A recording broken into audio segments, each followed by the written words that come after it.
What's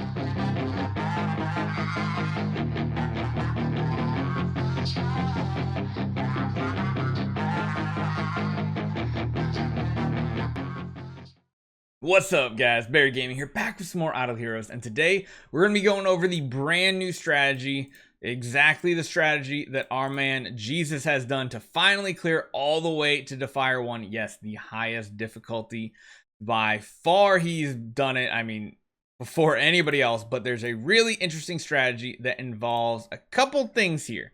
One big one is going to be the interaction with Magic Stone storage that are splendid. We're also going to have a minimum of 2 more Magic Stone storage that are glittery that you're going to need as well. And you're going to need a certain combination of heroes. So some of them we're already good to go with. Other ones we need to make. So we're going to prepare right here. And then tonight we're going to be jumping into it and we're going to get it done. Hopefully, at least, yeah, we're like in Explorer 5 right now. So Explorer 6. Hopefully we get all the way to Defier tonight, and then maybe by next week we'll be able to clear it out. But what we need to do is, of course, we need one Fiona. We're basically just going to use her with like an active ability. So the Fiona's done. We really need her to get that shield off immediately. That is very, very important for this team. So that is step number 1. Have an E5 Fiona with an active ability. After that, you're in a good spot. Next up, we are going to need a 7-star Alleria. Why do we need a 7-star Alleria? Because we're going to be working with this attack steal. This strategy is very similar to the one that is used in beating the Mim tower waves with the Delacium Alleria cheese type technique. It works very similar, but now with Fiona shields and Magic Stone swords on top of that. So this right here can be upgraded. You'll notice when you get the 7-star, it actually increases to 20%. It's only a 2% difference, but I mean, that could be a difference of 1 replication. So we're going to need some food here. So we're going to grab out just a ton of 4 stars here. Might as well, right? We're going to need some food. And actually, did we need 3 stars? Oh no, we got plenty of Akashas though, so we'll be fine with that. Hold on, Barry needs to do a little maintenance here. Sure, we're just gonna get rid of those. Give me some Abyss heroes. We need some Abyss. Let's just summon out like 12 of them. Just get a few fusions done, just so we have what we need without touching any of the more the better heroes, so to speak. Just don't touch my Akasha's game. Just leave them for Imp's adventure, please. No, I just said don't. I just said don't, and it would try to grab it right away. You better not. Oh my goodness, what are you doing, game? Get out of here. You're drunk. There we go. All right, there we go. So let's get our Alleria all set and good to go. Let's get 1, 2, 3, 4. That works for us. All right, so now we got the 7-star. We don't have to do anything with this Alleria, and you definitely do not want an energy artifact. Why? Because the basic attack is what steals the attack. You want that to hit the first target, and then you want the next hero to start replicating them, and that is going to be our 2 Delaciums here. So you're mainly going to be running just like your offensive stuff on your Delaciums. You're not going to really run a stone. And of course, you're going to want to throw a Magic Stone sword on them. We managed to get 3 of them. I opened the rest of my chest. We got really optimal setup, but technically these extra splendid Magic Stone swords can just be glittery. So you don't need an additional 4 technically. You just need 2 for glittery, 2 for glittery, and then 4 for splendid. I know, just that much. Still a ton of pay to win artifacts, but it's a very dedicated build. So you're going to want to run that on both of your Delaciums. I'm actually just going to steal some gear off of an Ada right now that we just don't care about. Just give me that gear. That looks good. We are going to come back over to our second Delacium. Level 80 is all he needs because that's where you get the transmissive seed.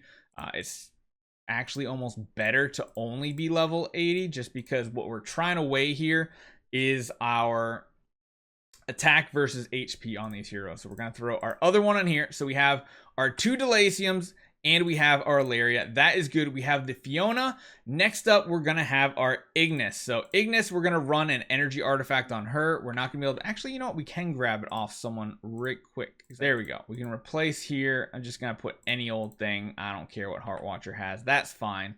We are going to put the Ignis here with an energy artifact. Besides that, it doesn't matter. The energy is nice just because, you know, more damage reduction goes off.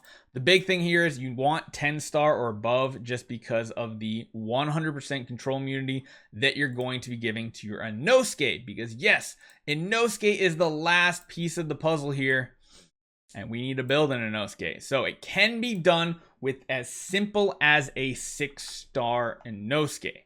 Let's see what type of hero copies we have. We got one right here. Do we have him on the wishing fountain wheel? We do. How amazing would that be if I just pulled him right there? So let's just take a look. We needed an Enosuke. We only got one copy right there. What chest should we use? Is he in some of these older ones? He is. So we're actually just going to open this, grab an Enosuke copy out, grab him out of here.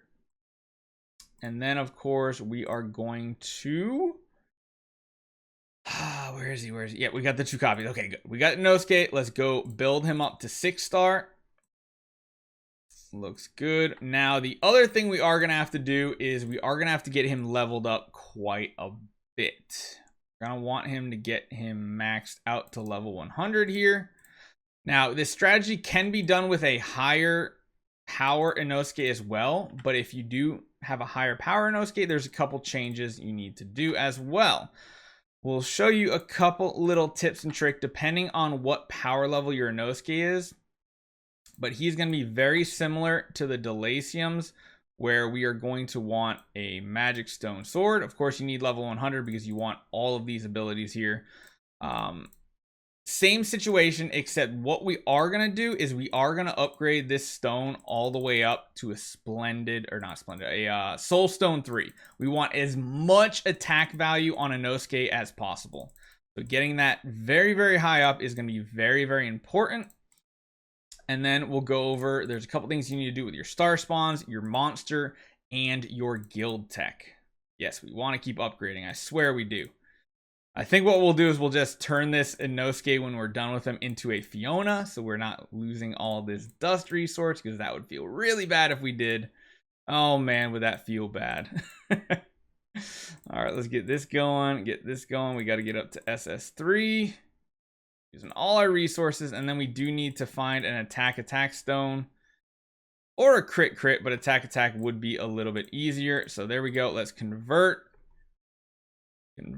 Come on, just give us attack right off the bat. Well, we will hold an attack armor break. I really want to find an attack. We're only going to do a few more spins here, though. Is there anything? One more? You know what? That sounds good. Attack holy sounds perfect.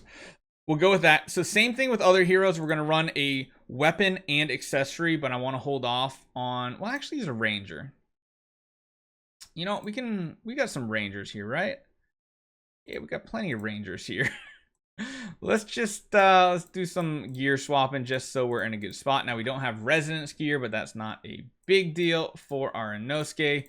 We're going to want to run him with, again, very, very attack oriented, only attack gear. We want nothing that is giving HP. And of course, we're going to add another magic stone sword onto Enosuke. So magic stone sword on Enosuke and both Delaciums. That checks out. So that is the squad. So essentially, if you want to see what the team is going to look like, it's going to look something like this. A lot of them are going to be Abyss heroes chilling here. We're going to have the Ignis. We're going to have Fiona with an active. And then we're also going to have Enosuke. We are not going to be using a pet if you are using a 6-star Enosuke, because you don't want those HP buffs coming from the pet. If you do, however, have like an E3 or an E5 Enosuke, you will want to use a pet. Technically, with that pet, you are going to want to only have the attack rune leveled up and not the HP rune. Now, there's 2 other changes we need to do as well. The next thing that needs to happen when you're ready to actually go do it, you need to reset every one of your spirits. So yes, that's going to cost you a lot of gems, but you only have to reset the ones that give a fixed amount of HP. Now, sadly, all of ours give HP, which is going to be a little bit of a hindrance. If you have any pets, any star spawn that only give attack, then you're good to go. You're in a good spot. The other thing you need to look at is going to be, of course, your monster. If you do have a monster that has a max attack rune and no HP rune, that will be beneficial. If not, don't really sweat it. You can probably run without a monster. And then the last thing is you do need to come into your guild tech. For both mages and rangers, you need to regress your guild tech. So again, that might be another 4,000 gems. So even the prep is costing a lot of gems for you. What you do want to do though, however, is put 10 points into ranger HP and then all 50 points into the attack. Besides that, it's not too big of a deal. If you do want to go a little bit further, you can. You get like skill damage, but again, you don't want to touch the HP runes. I think if you go up to skill damage, it'll be okay. It's not really necessary. Even precision isn't, block isn't. Getting the 50 in ranger attack and of course 50 and mage attack is really good. You can get mage crit, mage precision, mage skill damage. Those things are fine. Just no HP, because you don't want any HP on your Delaciums or on your Enosuke. And once you do that, you should be in a really good spot. But again, this is highly reliant on having one splendid magic stone sword for Enosuke and then 2 glittery magic stone swords for your Delaciums. So hopefully this helped you guys out. If you're hyped to see what's going to happen, we're going to be going live. Not live, we're going to record it in a couple hours here, and we're going to see how far we can push. We're in Explorer right now, so hopefully we get into Valiant, then maybe even into Defier with this strategy. There is one other thing to note is you do need to make sure you have at least a Tix on your account, because Revenging Wraith might help you on some specific heroes. You might need to throw one of them in there and just have this guy just ticking away at the damage every single round. It's only on rare occasions you're going to need him. But again, we'll be going over that in the actual video. This is more the setup prep and how to set up your team. Hopefully you guys enjoy this one. Hopefully it helps you guys out. I don't know how many people actually have Magic Zone Sword, but if you do, this is your strategy, and I'll see you guys next time.